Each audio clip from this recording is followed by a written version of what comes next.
अख्ख्या शहरांनी पाहिली, भक्तांनी पाहिली, मी पण होतो की तिथं. आणि आपल्याला हे काय पटलेलं नाही बाबा. पाटकर, मी तुम्हाला पहिल्या भेटीतच सांगितलं होतं की बाबा आपले खास आहेत आणि आपल्या खास माणसाला त्रास झालेला आपल्याला आवडत नाही. यावेळेस सोडवलंय मी बाबांना. पुढल्या वेळेला असा काही प्रकार घडला ना तर खपवून घेतलं जाणार नाही. आताच तुमच्या बायकोवरती 2 कोटीचा आबरू नुकसानीचा दावा ठोकतायत बाबा.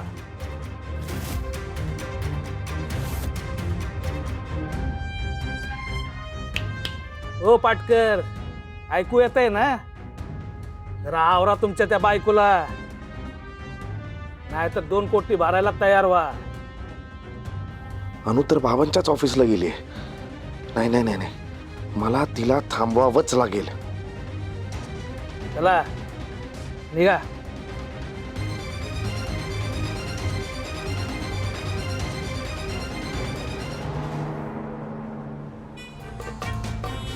ही आपण निघालोय खरं, तर मला खूप टेन्शन आलंय. तो माणूस साधा नाहीये, तो खूप डेंजर माणूस आहे. त्याने आपल्याला काही केलं तर? ते भक्त असताना तो बाबा आपल्याला काही करू शकणार नाही. मला रेवतीचं टेन्शन आलं. रेवती आपल्यासोबत परत यायला तयार नाही झाल्या तर? खरंच गाई, मग काय करायचं? काही नाही, बघूया त्यांना कन्व्हिन्स करायचा प्रयत्न करूया. आणि माझी खात्री आहे प्रिया, मी त्यांच्याशी बोलले ना तर त्या माझं नक्की ऐकतील. फक्त ते बाबाची माणसं त्यांनी आपल्याला आज जाऊ दिलं पाहिजे ना. त्यांना भेटता आलं पाहिजे. भेटताच आलं नाही तर काही नाही, बघूया, होईल सगळं नीट. हो बाबा, नमस्कार करते. आनंदी आनंद, आनंदी आनंद. अगं तू उभी का?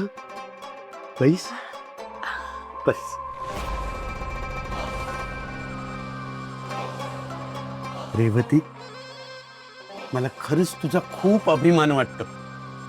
अगं तुझ्यासारखी शिष्या लाभली हे माझं भाग्यच. तू फक्त माझ्यावर विश्वास ठेव, मी तुझं भलंच करीन. असा नवरा शोधून देईन तुला की तुझ्या सगळ्या मैत्रिणी तुझा हेवा करतील. असं सुख मिळवून देईन मी तुला. थँक्यू बाबा. माझ्या घरच्यांचा इतका विरोध असूनही तुम्ही मला शिष्य बनवून घ्यायला तयार झालात, हे मी माझं भाग्यच समजते बाबा. थँक्यू. अगं तुझ्यासारखी शिष्या लाभली हे मी माझं भाग्य समजतो. बर, आता दीक्षा घ्यायची का आपण? हो हो बाबा. आनंदी आनंद, आनंदी आनंद.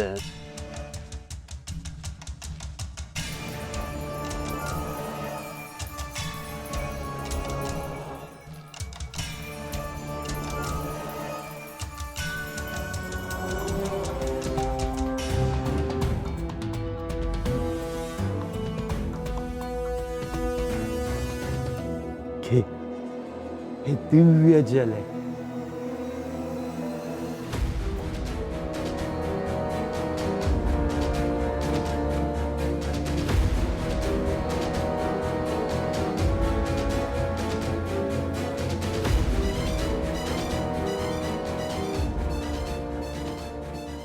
बाबा, याची चव जरा वेगळी लागतीये. अगं दिव्य जल आहे हे. चव जरी वेगळी लागत असली ना तरी मन आणि शरीर शुद्ध करतं ते. बघ, आता तुला थोड्याच वेळात एक वेगळी अनुभूती येईल. आजूबाजूचं सगळं धुसर दिसायला लागेल तुला. का माहिती? कारण आपल्याला ह्या जगाला विसरायचंय रेवती.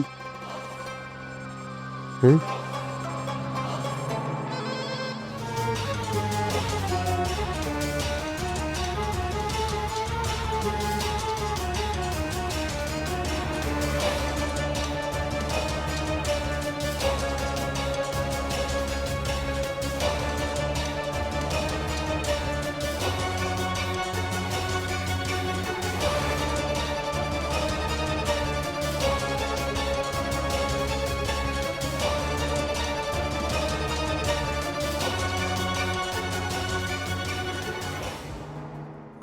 बाबा कसं तरी होतंय. डोळे मीठ आणि आत स्वतःच्या मनात डोकाव. सगळ्या जगाला विसर. डोळे नीट रेवती आणि बाकी सगळं माझ्यावर सोडून दे. डोळे मीठ.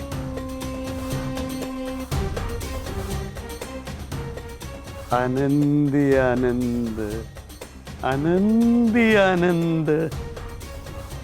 हो हो अनुप्रिया मॅडम, कुठे निघालात? मागे वा. ए गप्प बस, तू आम्हाला थांबवू शकत नाही. खूप झाला, खूप तमाशा केलात तुम्ही. निघा इथून. माझ्या नंदेला इथून घेतल्याशिवाय मी कुठेही जाणार नाही. कुठे आहे रेवती? तुझ्या त्या बाबांनी इकडे कशाला बोलवलंय ना हे मला चांगलंच माहिती. ओ, तिला इथे कोणी बोलवलं नाही, ती स्वतः इकडे आली आहे. समजलात? त्या बिचारीला लग्नाची आशा दाखवली. ते बोलून तुम्हाला काय तिचा गैरफायदा घ्यायचा आहे ना? मला सगळं माहितीये कणसे, पण मी हे होऊ देणार नाही. अरे तू आणि तुझा तो बाबा ना नालायक नीच माणसं आहात तुम्ही. तुम्हा दोघांना ना नरकात सुद्धा जागा मिळणार नाही. बस झालं, बस. आवाज खाली. हे बघा, बाबा आमचे गुरु आहेत आणि आमच्या गुरूंच्या ऑफिस मध्ये येऊन तुम्ही अशी भाषा वापरता, दादागिरी करतात. ते दार उघड, नाही तर दार फोडून आत जाईन मी. बस झालं. बघतो हीच ती बाई जिने आपल्या बाबांविरुद्ध खोटे आणि घाणेरडे आरोप केले. सगळे आरोप तर खोटे सिद्ध झाले. अजून काय पाहिजे हिला? बाबांची बदनामी. अरे ताई, तुम्हाला कळत कसं नाहीये? तो बाबा नीच आहे, फसवा आहे, खोटारडा आहे तो.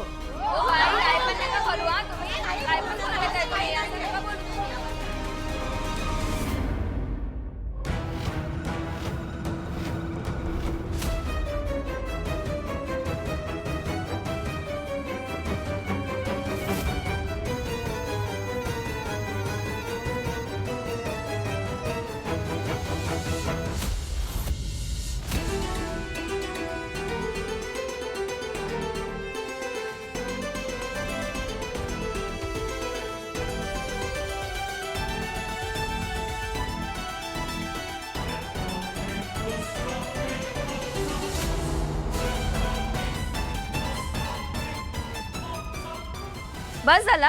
कधीपासून बघते आमच्या बाबांबद्दल काय पण बोलते. सगळ्या जगाने बघितलं की तुम्ही आमच्या बाबांवर आरोप केले होते ना, ते सगळे खोटे ठरले. कशा तोंडावर पडल्या, तरी पुन्हा इकडेच आलात. ताई माझं प्लीज ऐका. माझी